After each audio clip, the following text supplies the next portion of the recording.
Hey Waffle Gang, I do hope you're well. My name is Mark and today we're checking out some more Reddit stories, and if you do love a Reddit story, why not consider hitting that like, subscribe, maybe that notification bell too, and let's crack on with today's first story. Much love, guys. Now, our first story comes from CB1570, and it says, "Am I the arsehole here for going off on my pregnant sister-in-law after repeatedly being disrespected and ignored by her? My boyfriend, male 30, and I, female 25, had just gotten married in May of this year, after being together for 5 years. For context, my now husband's family has an interesting history and dynamic. I'd describe them as very multicultural and diverse. My father-in-law is black/Arab mixed, and my mother-in-law is white/Persian mixed. As a result, their extended families are spread around the world. My husband has 3 more siblings, an elder brother and 2 younger brothers. I'm not sure if this is important, but I'm Asian. So my husband was studying in my home country, which is how we met. He has also lived and worked in my country for the past 4 years. It's safe to say he's made his permanent home here. Because of the dynamics of his family, I rarely get to meet them because they all live in different countries. During our 5-year relationship, I barely met his parents 2 to 3 times and never met his older brother and his wife. On the other hand, I see his younger brothers frequently because they are currently studying in my native country, and we're really close. Fast forward to May of this year, when my now husband and I chose to get married in my home country. All of his family flew here to attend the wedding, and I met my husband's older brother and his wife for the first time. The first awkward incident with my sister-in-law occurred when I went to the airport with my husband to pick her and my brother-in-law up a few days before our wedding. When we first met, I extended my hand for a handshake, expecting a full, strong handshake to my sister-in-law, and she literally just used the tip of her fingers to touch my hands. I don't know how to describe it, but it's like when you don't really want to touch someone's hand during a handshake. Following that, she walked right past me and hugged my husband. On the other side, my brother-in-law is really welcoming and thrilled to finally meet me. He hugged me and said it's great to finally meet you. His warmth made me forget about my sister-in-law's rudeness, and we moved on. In the days leading up to the wedding, my sister-in-law makes subtle remarks about the wedding, criticizing every element we choose, from the flowers to my wedding dress. For everyone's information, I come from a financially secure family that owns a business. My parents supported half of the wedding costs while the other half was covered by myself and my husband. My husband is a doctor and I work as an engineer.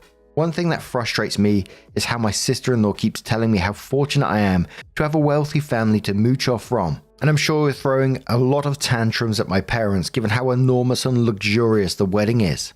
But it's always so subtle that it wouldn't start a fight, but enough to make me uncomfortable. For background, my brother-in-law and sister-in-law are also both financially well off. My husband's family was similarly financially comfortable to begin with. My brother-in-law is an accountant and my sister-in-law occupies a management position in the company.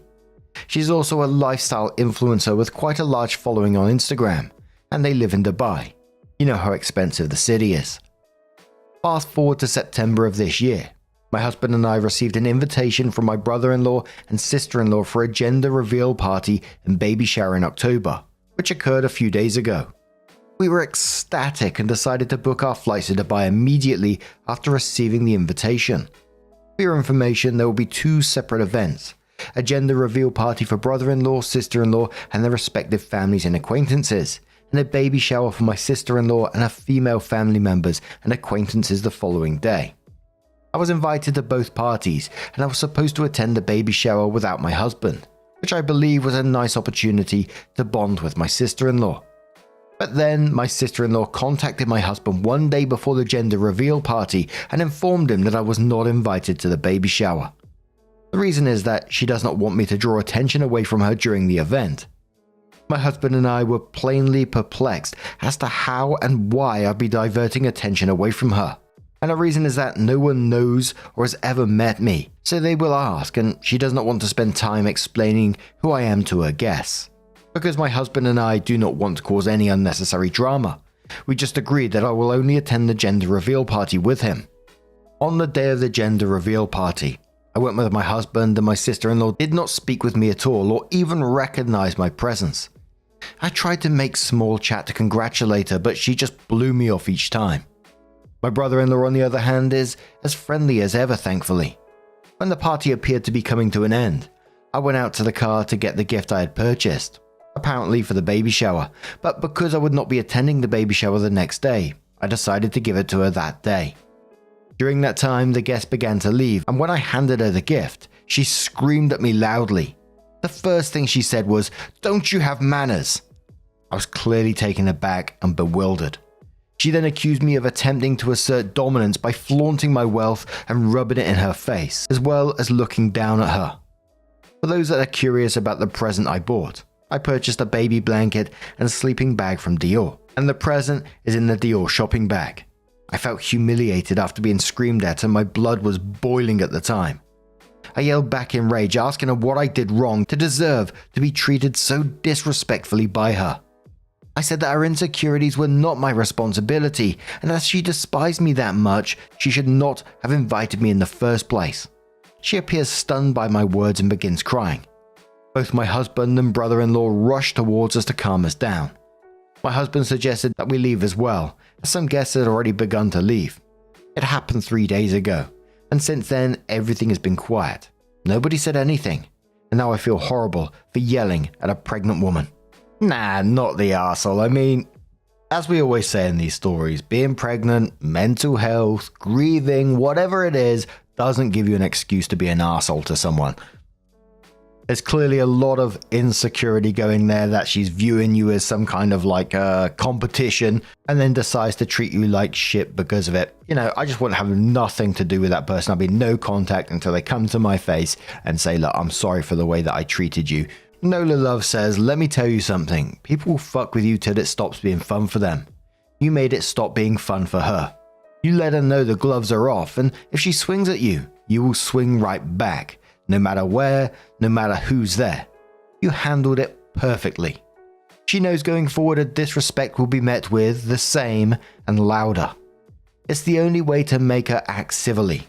That's all you can enforce at this point. Do not apologize, instead make it clear there is plenty more where that came from. If you are treated to any more of her abuse, if the brother-in-law says anything to you, say you will continue to meet her energy. That's all you say, and repeat it as many times as be necessary for him and any other family that ask.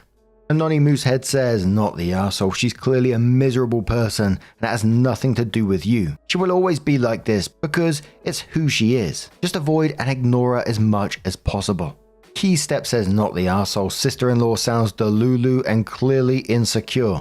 It's Dior, it's not that expensive. If no one has kids yet and you guys are financially well off, you're happy for her. It's Dubai. My understanding is they go off for big parties with brand luxuries. There's many more brand names. Sister-in-law is someone you need to stay away from. She sounds mentally not okay with pregnancy hormones. Commenter replies that saying, if she's reacting that poorly to a Dior bag, I get the feeling that she's not able to actually afford that Dubai lifestyle. Could be she and brother-in-law have increasing debt to try and keep up the facade of her influencer image, and a baby is making her stressed. Everyone sucks here. I'm all about matching energy, but that should have been done well before.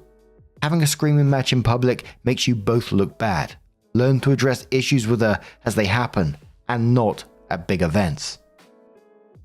And one more comment from Kirst who says, not the arsehole, be clear with your husband that you will not tolerate her disrespect again. She's been continually rude to you and shouted at you first. She needs to apologize and behave civilly.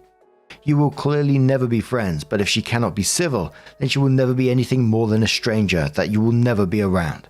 You should have handled this when your sister-in-law was rude at the wedding. He didn't. That's on your husband and brother-in-law, not you. So OP came in with her update and said, it has been a month since my last post and now I have the opportunity to provide an update. Finally. First and foremost, I would like to thank everyone who commented and supported me in my previous post, and I apologize for not being able to respond to each and every one of you. By the way, my husband and I have returned safely to our home. After a few days of silence following what happened at the gender reveal party, I eventually sat down with my husband to discuss it. I had an honest discussion in which I expressed how mean my sister-in-law has been to me. My husband ended up apologizing for not standing up for me while subconsciously knowing how my sister-in-law has treated me. As I mentioned in my previous post, my husband comes from a household without a girl sibling, and for the past 12 years, sister-in-law has been like a sister to him, leaving him torn between speaking out against her and sticking up for me. He said he didn't expect things to go so bad because we live in separate countries and won't see each other much. We resolved our conversation with him promising to have my back if something like this happened again. In the same week, my husband and I had the opportunity to speak with my brother-in-law through video call. Sister-in-law was not present. I know not everyone would agree with my apology, but I did apologize to brother-in-law for causing a scene by yelling at their gender reveal party. To my surprise, brother-in-law said it was fine, and he remarked she had it coming. Following that, brother-in-law apologized to me on behalf of sister-in-law, as well for turning a blind eye to what had been going on between me and sister-in-law. We discussed what might be the source of sister-in-law's hatred for me, and to my surprise, it appears to be tied to the fact that sister-in-law believes I'm taking over the position of daughter-in-law in the family from her. She has been the only sister-in-law for my husband's brothers, and she believes I'm taking over the role. As I previously stated, my husband's younger brothers have been studying in my home country since early this year, and we've had many opportunities to spend time together. According to brother-in-law, sister-in-law believes the brothers have been pulling away from her and become closer to me. For information, the brothers are 22 and 16 years old. Adding to the unpredictable pregnant hormones, she believes I'm buying the brothers' love by spoiling them with materialistic items. Brother-in-law stated that she had mentioned her concern to him several times previously, but he did not expect her to take it seriously and always dismissed it. He apologized again and stated that he will discuss it with sister-in-law after her feelings have been resolved. According to brother-in-law, sister-in-law has been acting as if nothing has happened. So he is also unsure when it is appropriate to bring the issue to the table. We ended the video chat on a positive note, and I promised brother-in-law that I would speak with the brothers and perhaps encourage them to contact sister-in-law to see how she is doing, so she does not feel left out. And as for sister-in-law, I haven't spoken to her yet, and to be honest, I'm not sure I ever will. My husband and I have decided to move on from this situation and focus on our own lives. I believe that is all the updates so far, and to be honest, I could use some suggestions on how to fix my relationship with my sister-in-law. Should I reach out to her or something? Hell no, don't be reaching out. I personally can't see her behavior changing anytime soon. She might get called up about her behavior in the way that she's acting right now, but the remarks towards you would just be sort of more hidden. And for myself in this, I would simply chalk this relationship as, when you're around each other, you'll be, like you say, civil towards one another, but that is it. And you expect the same for her, otherwise you just won't contact her again, ever. Simple as that. Getting too old to have shitty people in my life, But what do you guys make of this situation? Let us know your thoughts down in the comments below, and let's move on to another story. Now in our next story, there's going to be talk of a sexual act. You're going to get it from the title, so you can feel free to skip or whatever afterwards. Timestamp's always down in the description. It's from a throwaway account from the True Off My Chest subreddit and says, my husband got a blowjob from a stripper at his brother's bachelor party. He broke my heart so much. We've been married since 2016 and together since 2013. I'm pregnant. He knew I was pregnant when he cheated. I hired a divorce lawyer today. I never thought I would be here. I'll owe spousal support for a time, but I would rather pay than stay with him. I can't stay with him after this. I cried for 2 hours after I saw the lawyer. And the update is slightly longer, but there was a couple of top comments on this one and said the amount of stories about cheating during bachelors and bachelorette parties is wild. Why don't people just stop doing dumb shit like this? Free Range Robot says, what even is the appeal of strippers at these things? My bachelor party, my best man planned out a whole day of whiskey tasting, paintballing, and basically gluttony. Another commenter says, the best bachelor party I went to involved laser tag, bowling, cigars, too much pizza, and a lot of alcohol. I don't know why anyone would ever hire a stripper for something like this. My favorite stag do or bachelor party was, it involved morph suits, alcohol, and karaoke. But OP came in with their update 2 years later. It said background from my original post. My husband got a blowjob from a stripper during his brother's bachelor party. I found out a few days later because he sent me a text about it that was meant for his brother. My husband left work early to come home and delete it from my phone, but I'd already seen it. He played it off and told me nothing happened. A few days later, his brother got married, and after the reception, my husband told me what he had done with a stripper. The day after the wedding, he said he was making up nonsense because he had too much to drink at the reception. Several days after the wedding, he came to me in tears and confessed that it was all true, and he did get oral sex from the stripper. He tried to blame it on being drunk, but he later admitted that he didn't drink as much as he pretended to, and wasn't really drunk at either the bachelor party or the reception. The best man had apparently kept the groom away from any shenanigans with the strippers. The best man did not drink anything since he was the designated driver. The other men at the bachelor party, besides the groom, the best man and my husband, were single, so they were not cheating with how they acted with the strippers. I was pregnant when this happened. I hired a divorce lawyer after my husband confessed. Our divorce was finalized 11 months ago. My ex-husband and I alternate weeks with our son. He's 19 months old now. There was a lot of discussion in the comments of my original post about divorce law and my husband being at fault. However, in my state, divorce is purely no fault and the court does not consider fault in the division of assets. Those are divided 50-50. I was ordered to pay alimony since I earn twice what my ex-husband does. I have 7 more months of alimony payments to make. I'm an actuary and my husband is a carpet installer, and the law was clear on how alimony works. My ex-husband did not have oversight visits with our son until I stopped breastfeeding, and leading up to our son's first birthday, we slowly transitioned to overnight visits. Once we worked up to alternating weeks, we with our son, I began to pay child support. I do admit that although my ex-husband was a terrible husband, he is a good father. We are co-parenting amicably and don't bring up the past. I don't regret the divorce. I wanted to post an update to thank everyone since I received so much support in my last post, and there were too many comments to reply to individually. Dear Parsnip says he blew up his whole family for a blowjob. Hope it was worth it for him. What a loser. UCSD says it's wild how a moment of weakness can ruin everything. Total lack of respect. Harlequin Madness says, I don't understand people that say he was a horrible husband but is a good father. No, he's not. If you're a good father, he wouldn't have cheated and blown up the family. A good father wouldn't jeopardize their child's security and home for a fucking blowjob. But now, I'm going to turn this one to you guys. What do you guys make of that situation? Holy moly. Like I say, blowing up your life over that. Jesus. But now we're going to move on to another story. This one was shared across our own subreddit, r/Mark Narrations from the Am I the Arsehole Here subreddit. It's from fucking Printer who says, my wife cooks really bad, but won't let me cook. I understand if people will say I am ungrateful, but I can't really stand it. I work in office and usually bring food from home, and I'm doing a part-time PhD, so my schedule is a bit busy. So my approach to food is to do prepping.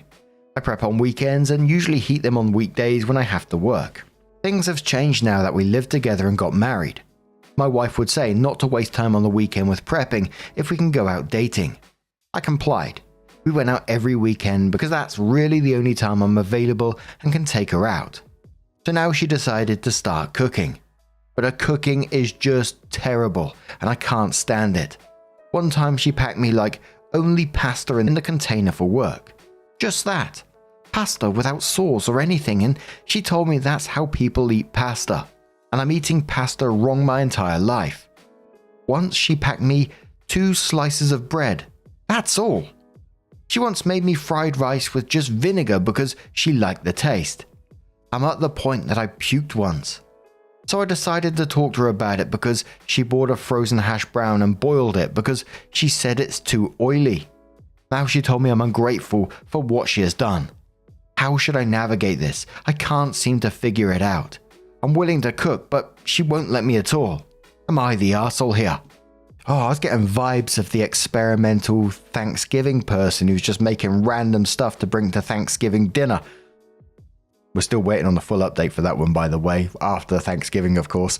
But I feel like there's something more here. Is it some kind of like test to you or something? Putting 2 slices of bread in a box and giving it to you. Come on, that's not lunch. I mean, that's not even cooking. And everyone's got to start somewhere, right? Everyone's got to learn to cook somewhere. But I just don't believe that you can put 2 slices of bread into a box and say that's your lunch, or just plain pasta or fried rice with just vinegar and saying, oh yeah, eat that, and then call you ungrateful afterwards. Boiling a hash brown. I would like to think that I'm a pretty tactful person when it comes to having conversations about, sensitive stuff, you're cooking, whatever. But this honestly feels like she's testing or just taking the piss or something. That's the way it feels to me. Turbulent says, won't let you. Just do it. Honestly, she sounds weird. It's that guy Rupert says, not the arsehole. This sounds completely disgusting. Keep doing what you're doing. I'd question how it got to this point. What does she eat or snack on? She genuinely just enjoys the food she's given you. Opie says, we've been dating for years but lived in different towns. We only met when we go somewhere together, and most of the time we eat outside and just cook instant stuff. Didn't really feel like it was an issue at the time. Weirdly, she bakes some good pastry sometimes. Ooh, someone else said it. That lumberjack said there's a small chance she's doing it to test you. There are some stupid shit tests, but if she hasn't lived in a hole her entire life, that's the only explanation I can think of for someone eating such bland foods and gaslighting you into thinking it's normal. How does she eat when you go out on the weekends? Does she ever order any of these super bland foods for herself? Pasta, hold the sauce, or a sandwich, but just the bread, please. Opie says, what's the point of testing me if we've been dating for more than 5 years in a long-distance relationship even? We already married and lived together for 1 year. She ordered like normal outside but will complain though if there's too much sauce or something. Lumberjack replies to that saying, I don't know man, she's either doing it on purpose or she's not. If she's not doing it on purpose, you can figure it out. If she's doing it on purpose, the reasonable question is, why? Well, I don't know your situation. I've dealt with my own fair of shit tests, and that's the most reasonable explanation if she is, in fact, doing it knowingly. Maybe she's seeing how far she can push you before you push back. Some women will do crazy stuff just to see how much they can get away with, or to see how much they can trust your judgment. My ex would sometimes do something blatantly weird, and when I didn't stand my ground in terms of common sense, she would lose trust in my ability to take charge and be reasonable in general. So now, I'm going to ask you guys, what the bloody hell is going on here? Let us know your thoughts down in the comments below. Now, just a huge thank you for being here today, getting involved in the stories, your love, your support, your time. It always means the absolute world to me. So thank you so much for being involved. Truly is absolutely amazing. And hopefully I'll see you in the next one. Take care and much love.